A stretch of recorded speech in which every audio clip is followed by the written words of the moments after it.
Bonjour et bienvenue à cette vidéo hors série 6 dans la région de Lanaudière, plus précisément à Lavaltrie, Québec, dans la maison natale de Rosalie Cadron. Alors, installez-vous confortablement car je vous transporte à une maison patrimoniale du 18e siècle pour en connaître plus sur qui était Rosalie Cadron. Ça débute maintenant. Ce lieu, c'est bien plus qu'une maison-musée.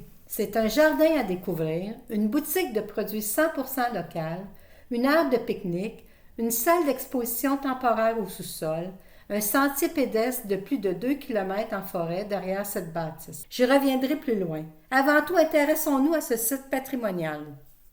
Ce matin, on est à Lavaltrie, on s'apprête à aller visiter la maison de Rosalie Cadron. On va en savoir plus long à l'intérieur. Sur le chemin du Roi, c'est une maison patrimoniale qui date du 18e siècle.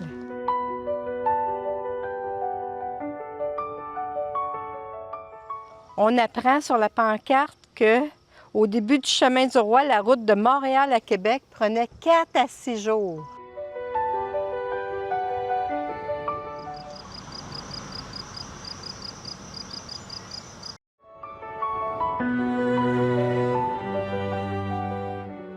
Après le tour du magnifique jardin, on va faire un tour à l'intérieur de la maison pour découvrir c'est qui Rosalie Cadron.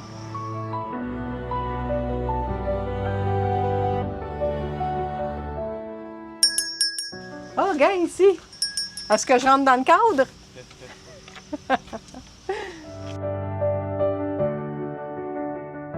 Rosalie Cadron, c'est une femme qui est née à Lavaltrie, qui est quand même assez connue, qui avait une mission assez particulière. Elle est née dans la maison ici, donc dans quelques moments, on va entrer dans la maison d'origine, une maison de 1790. Elle est née ici 4 ans après la construction de la maison en 1794. C'est une femme qui est quand même assez intéressante. Mais avant de commencer de parler de cette femme intéressante, je vous invite à entrer avec moi. On va parler de l'édifice comme tel. Donc, la maison ici, quand même une très vieille maison, on le ressent, les planchers sont pas entièrement égales, les cadres de porte sont un peu plus petits. Mais la maison, avant qu'elle soit ici, elle était un peu plus loin sur le chemin du Roi, vraiment son endroit d'origine. Dans les années 1990, elle a été achetée par un nouveau propriétaire qui voulait la mettre par terre. Parce que, disons qu'une maison des années 1700, c'est pas la chose qui est la plus chaude à l'hiver, c'est pas aussi un endroit le plus pratique pour passer sa vie de tous les jours. Il voulait s'en débarrasser puis mettre une nouvelle maison. Il avait acheté vraiment la maison pour le terrain qu'il y avait. La ville de Lavaltrie ainsi que Mme Michel Picard ont dit absolument pas. C'est une maison historique quand même assez importante. Ils l'ont déplacée, ils l'ont amenée ici. Ils l'ont toute rénovée. Oh là là. Tout a été restauré. Tout a été refait. Puis elle a ouvert ses portes il y a 20 ans cette année, en 2006, aux visiteurs. Oh là là. Mais pourquoi sauver une maison historique comme celle-ci? Bien, c'est pour la femme qui est née ici, Rosalie Cadron. Donc, femme quand même assez intéressante. Rosalie était la plus vieille des enfants d'une famille, donc je vous invite avec moi. C'est la plus vieille d'une famille d'agriculteurs. Donc, elle est née dans la maison ici et elle a passé la majorité de sa vie de jeune femme dans la maison. Il y a plusieurs histoires qui racontent que son endroit préféré dans la maison, c'est ici, près de la cheminée. Et c'est ici souvent qu'elle donnait des cours de catéchèse pour les jeunes du village. Rosalie Cadron avait une sœur du nom de Sophie qu'elle va passer quand même une bonne partie de sa vie avec. Elle va vivre ici avec ses parents, sa sœur et ses autres frères et sœurs. Et quand on parle de Rosalie, dans son jeune âge, on dit que c'était un enfant très calme, très douce, avec beaucoup de compassion, des valeurs qu'on va voir chez elle-même dans l'âge adulte. On disait que c'était un peu un enfant sans défaut. Puis il se peut très bien que Rosalie ait sa personnalité d'être une femme généreuse, d'être une femme avec de la compassion, venait originalement de ses parents. À Lavaltrie, on connaissait la famille des Cadron comme étant une famille accueillante. Parce qu'ils étaient le long du chemin du Roi, il y avait plusieurs voyageurs qui passaient là. C'était quand même assez connu que si jamais on avait besoin de passer la nuit en quelque part, si on avait besoin d'un repas, si on était dans la misère, qu'on avait besoin de quoi que ce soit, on pouvait aller voir les Cadron, ils allaient aider. Donc, on parle même d'une histoire qu'une famille autochtone se promenait le long du chemin du roi à l'hiver quand une tempête de neige est arrivée. Il faut garder en tête qu'à l'époque, les gens autochtones étaient quand même pas si bien vus. Malgré le stigma qu'il y avait autour des peuples autochtones, la famille des Cadron les accueille à bras ouverts, les invite dans la maison, disant plus ou moins ça n'avait pas d'affaire d'être dehors dans la neige, dans une tempête. Ils les invitent dans la maison, les nourrissent et les logent pendant quelques temps pour s'assurer qu'ils soient bien corrects, qu'ils puissent se reposer avant de continuer leur chemin. Rosalie Cadron va apprendre vraiment à prendre soin des autres, de ses parents. Donc oui, son père est agriculteur, mais sa mère était sage-femme. Encore un autre rôle où on s'occupe vraiment des autres. Donc Rosalie va accompagner sa mère lors de certains accouchements. Il y a un accouchement en particulier, c'était l'accouchement d'une fille-mère ici à la Valtrie. À l'époque, si on était une femme qui n'était pas mariée, qui était enceinte, qui avait un enfant, souvent on prenait l'enfant puis on s'en débarrassait. Il n'y avait pas de règlement lié à ça, on les baptisait même pas. On a certaines histoires qui disent que certains enfants se sont retrouvés dans le fleuve, pas loin d'ici. Ah là là, incroyable. Mais Rosalie et sa mère sont allées. La jeune femme a accouché de jumeaux. Puis à la place de s'en débarrasser, tel que la famille le voulait, Rosalie, elle va les accueillir chez elle, va les loger. Ensuite, elle va les baptiser quand elles sont encore très jeunes et elle les envoie à Montréal à l'orphelinat des Sœurs Christ. La rumeur s'est propagée quand même assez rapidement dans une petite ville, donc disons qu'il y avait certains jugements qui étaient portés contre Rosalie et sa mère. Malgré cela, Rosalie va être quelqu'un de très important dans la communauté. Elle va se marier à l'âge de 16 ans avec un ami de la famille, un homme de 33 ans qui était voyageur. Puis ensemble, ils vont avoir une famille ici à la Valtrie, dans la maison. Dans la maison, Rosalie va avoir 6 enfants. On peut s'imaginer ça. Les parents, les frères, 6 enfants. 6 enfants. Ici, tout le monde.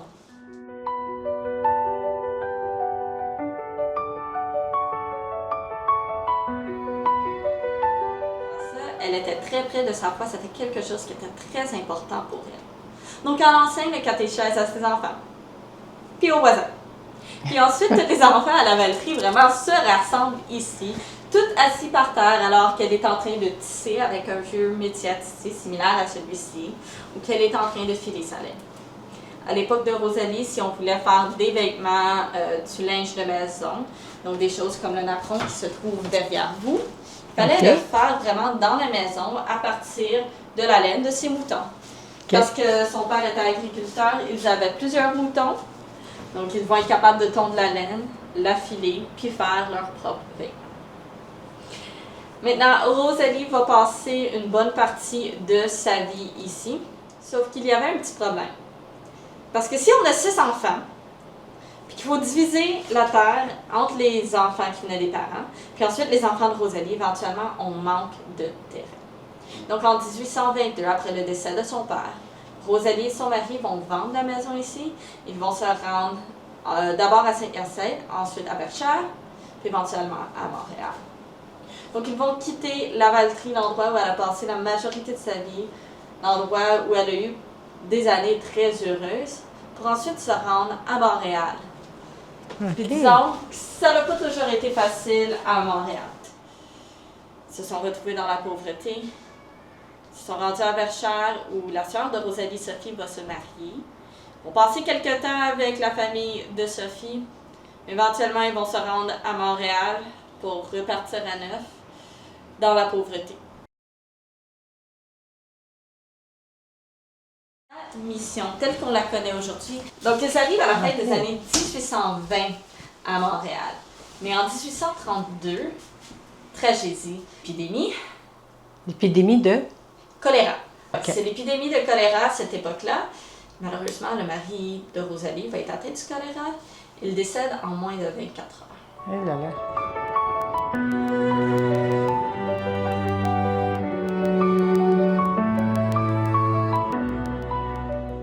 Donc, en quelques mois, elle perd son mari, elle perd son enfant. Ses plus vieux, ses fils, étaient à l'âge d'à peu près 14 ans. À l'époque, 14 ans, c'était un âge plus adulte. Eux autres, ils avaient déjà un travail, ils étaient apprentis avec un cordonnier. Ici, on a des exemples des outils qu'ils avaient utilisés pour faire des souliers.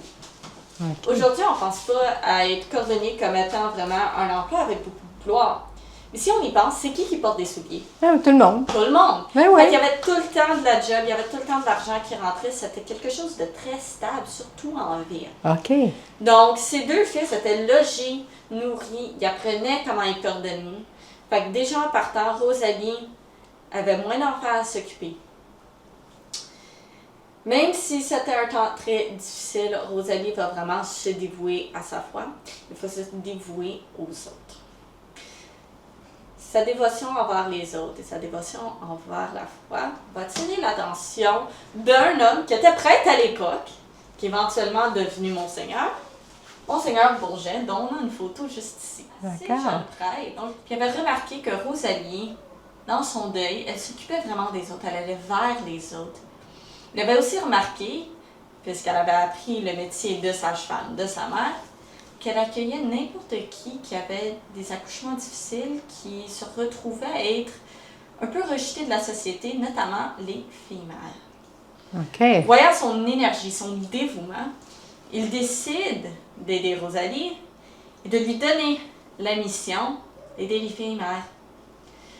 Donc, on commence vraiment une mission pour aider les filles-mères, qui était un problème à l'époque, parce que si tu étais fille-mère, tous tes amis te rejetaient, ta famille voulait rien savoir de toi. Donc, tu te retrouvais à l'église à demander de l'aide. D'abord, on commence la mission dans la maison de ses enfants. On la commence aussi dans sa propre maison. En résumé, Rosalie poursuit sa mission pour aider les filles-mères et aussi à leur accouchement dans le grenier de son fils et de sa femme à Montréal. Elle peut y accueillir 8 filles-mères. Petit à petit, d'autres femmes se sont jointes à elle pour créer une communauté. Elles s'étaient mal accueillies dans le voisinage. Certains allaient même jusqu'à leur cracher dessus parce qu'elles aidaient les filles-mères, les logeaient et les nourrissaient. À l'époque, on ne voulait rien savoir de ces filles-là. Elles étaient vues comme des femmes mauvaises et des parias. Dans les années 1840, les autorités demandaient que ces femmes aidantes possèdent un certificat. Donc, en 1849, Rosalie obtient le sien. Un an auparavant, elle devint religieuse et prend un nouveau nom, Sœur de la Nativité, ce qui lui convenait bien. En prononçant ses vœux, elle fonda l'Institut des Sœurs de la Miséricorde à Montréal. Donc, en moins de 10 ans, on passe d'être dans un grenier à avoir un institut ici. On peut accueillir 130 jeunes femmes. Okay. Quand même. Fait que tu passes à 8 à 130 en quelques années. Fait qu'on voit vraiment que c'était un problème qu'il y avait à l'époque. C'est une mission qui est très importante. Donc, l'édifice existe encore. On espère qu'il va être préservé. Mais présentement, il y a certains endroits qui prévoient être démolis parce qu'il a été abandonné. Mais l'édifice existe toujours, donc avec l'aide vraiment de l'argent qui a été remis à Monseigneur Bourget par un philanthropiste, Antoine-Olivier Berthelet. Donc, c'est grâce à lui qu'on est capable de construire ça parce que, on va se le dire, entre les accouchements et le stigma qu'il y avait à l'époque, c'était très cher puis il manquait souvent d'argent. On enseignait aux filles-mères à faire de la dentelle, réparer les souliers et confectionner des jouets. Que Rosalie va déménager en 1851, puis c'est ici qu'elle va passer les derniers jours. Donc, Rosalie va vivre ici avec sa communauté. Elle veut vraiment être près des femmes, elle veut être vraiment en action. C'était une femme qui voulait être en action, qui voulait aider. Quelqu'un de vrai et authentique. C'est ça, c'est ça. Donc, c'est là qu'elle va passer les derniers jours de sa vie. Donc, par ce temps-là, Rosalie était quand même une femme assez âgée. Elle va décéder dans les années 1860, en 1862. Donc, on raconte que dans les derniers jours, sa chambre, qui était quand même assez loin des cuisines, souvent, elle allait refuser de manger jusqu'à temps que les filles-mères aient mangé. Donc, elle allait sauter des repas pour s'assurer que les filles aient mangé. Une nuit avec des chandelles ou des lanternes. La lanterne devient un peu le symbole de Rosalie parce que la nuit qu'elle est décédée, parce qu'elle est décédée dans la nuit, on va voir une vieille sœur avec une lanterne s'approcher du chevet d'une des femmes qui était très malade, une femme qui n'était pas supposée survivre la nuit. La vieille sœur va s'asseoir à côté d'elle, va prier avec elle. Et ensuite, elle va la rassurer, va lui dire « Vous allez vous en remettre ». La vieille sœur va quitter la pièce, puis le lendemain matin, la jeune femme s'est rétablie. Ben oui. Quand on raconte l'histoire, parce qu'il y avait plusieurs filles dans le dortoir, elles vont toutes dire, oui, il y a une vieille sœur qui est venue la rassurer. Les autres sœurs, c'est comme, il n'y en a pas eu de vieille sœur. La seule vieille sœur qu'on a, c'est Rosalie, puis elle est décédée la nuit dernière. Et on va dire que cette guérison, le soir de son décès, est le premier miracle de Rosalie. Donc Rosalie est décédée, mais avec un miracle tel que celui-là, on va très rapidement rassembler des témoignages, des miracles liés à Rosalie. On va les envoyer au Vatican pour qu'elle devienne sainte. Le dossier est encore là, elle est dans le processus pour peut-être éventuellement devenir Sainte Rosalie. Ou du moins, on l'espère. J'ai connu ça, moi. Ah! Ma mère, elle avait une amie qui était sœur, elle était habillée exactement comme ça. OK, fait comme ça ici. Là. Exactement, oui. J'ai connu ça. Les Sœurs de la Miséricorde, c'est un organisme qui existe toujours. Fait, même après Rosalie, c'est un organisme qui va continuer. C'est ça. Continuer la mission. On accueille les filles mères et on va accueillir vraiment n'importe qui a besoin d'aide dans son accouchement, que ça soit du manque d'argent, que ça soit t'as pas de la famille dans le coin. Tu peux venir accoucher. Puis, éventuellement, on va voir un peu une transition, surtout après la Deuxième Guerre mondiale, où les filles mères, à la place d'abandonner leurs enfants, de les mettre en famille d'accueil ou de les mettre en adoption, on va essayer de les garder.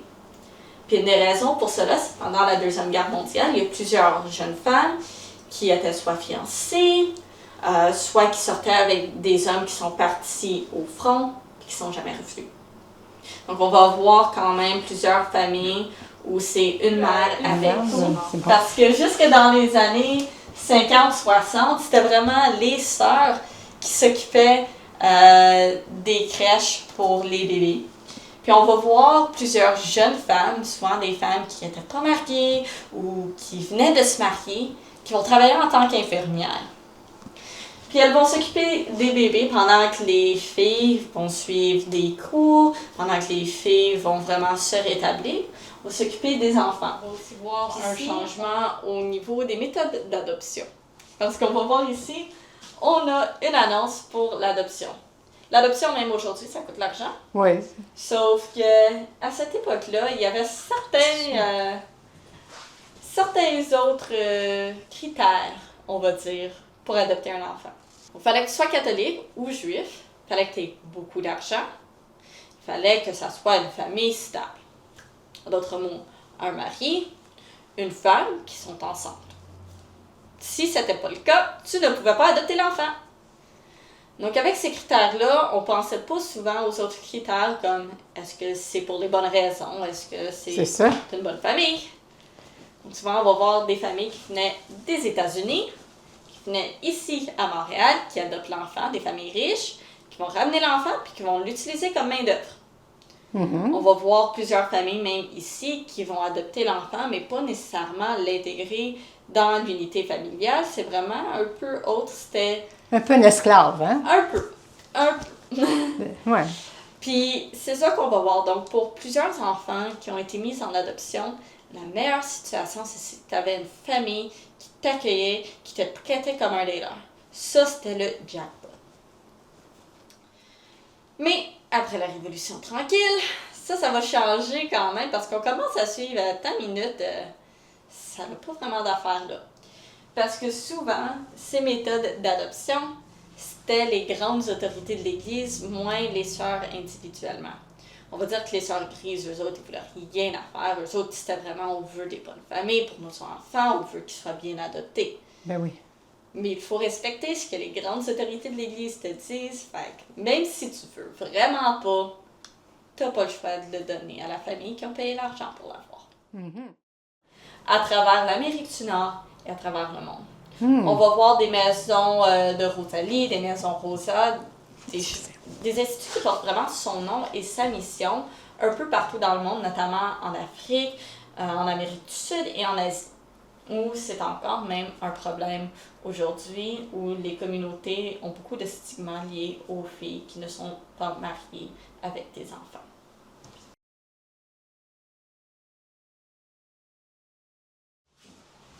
Intéressant, hein? Donc, je vous invite ici, parce qu'on va parler de quelques objets que Rosalie, elle aurait peut-être utilisés ici. Ça, est-ce qu'on sait c'est quoi?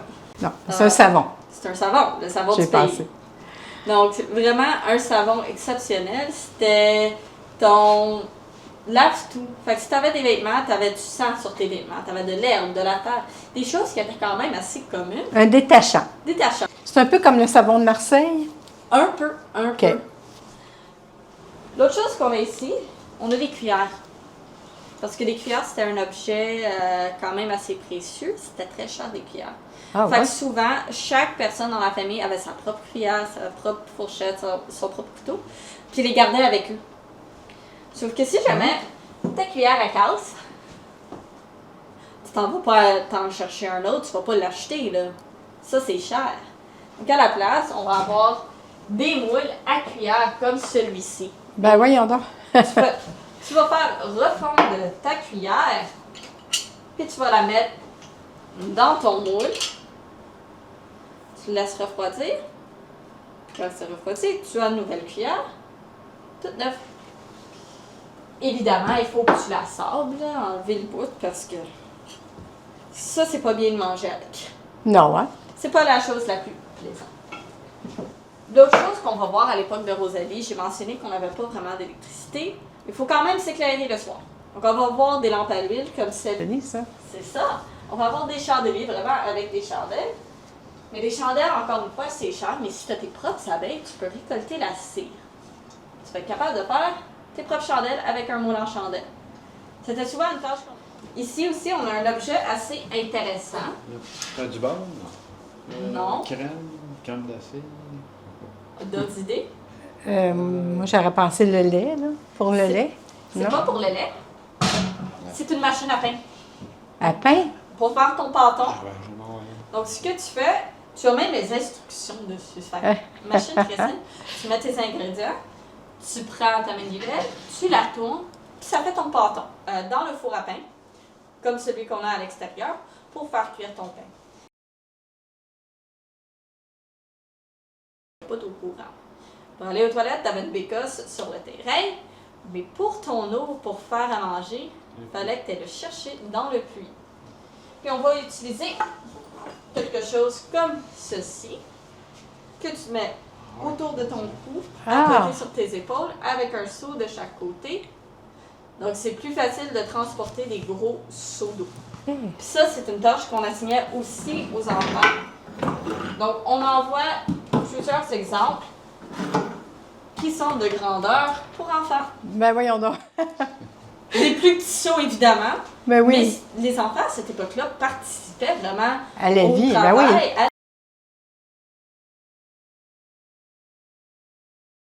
oui. Donc ici, originalement, c'était la chambre de Rosalie. Donc c'est ici qu'elle va avoir ses enfants et qu'elle va passer la majorité de sa vie à la Valtrie dans cette chambre. Mais oui! Parce que la mission de Rosalie, comme j'ai mentionné, elle n'a pas arrêté avec le décès de Rosalie. Elle continue même à ce jour.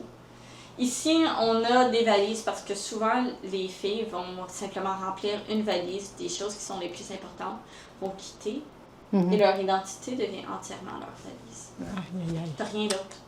Ben oui. Fait que tu vas arriver dans des maisons d'accueil où tu peux avoir ton enfance sans jugement, mais la seule chose qui t'est vraiment à toi, c'est Ta valise. Voilà. C'est un peu ça l'histoire de Rosalie. C'est une mission qui existe toujours. C'est une mission qui est très importante, même aujourd'hui. Et ça a tout commencé ici, dans cette petite maison, dans un village un peu méconnu, la Valtrie. Ça a tout commencé ici, dans une petite maison des années 1700. L'importance de garder le patrimoine. C'est ça. Très intéressant. C'est quoi ton nom? Lauriane. Ah, enchantée, Lauriane. Enchantée. C'est vraiment intéressant. Ce Ce banc blanc, c'est un reposoir ou une balançoire?